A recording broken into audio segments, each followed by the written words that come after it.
mi salmini mi juurima ñaagima duwaw neldi duwaw hande noon eɗen ɗo nene e fina tawa holko woni fina tawa ko dene ngaale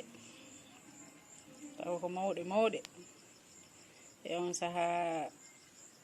dolkaɗe haɗe dolko haɗe gonta ndiyam e kela pusa dende nde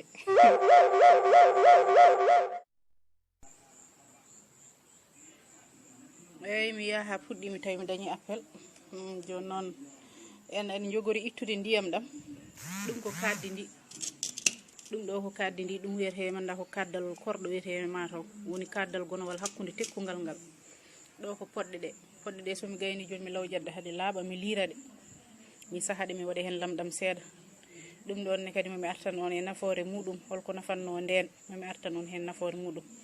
ndiyam dende ɗam nani ko ɗam cagginiran mi wadda hen buudi inchallahu taala e ñebbe e jaga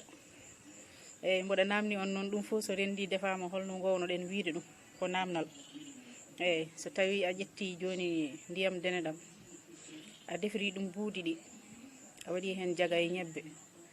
so defama ha deftama holno wiyete holno gowɗen wiide ɗum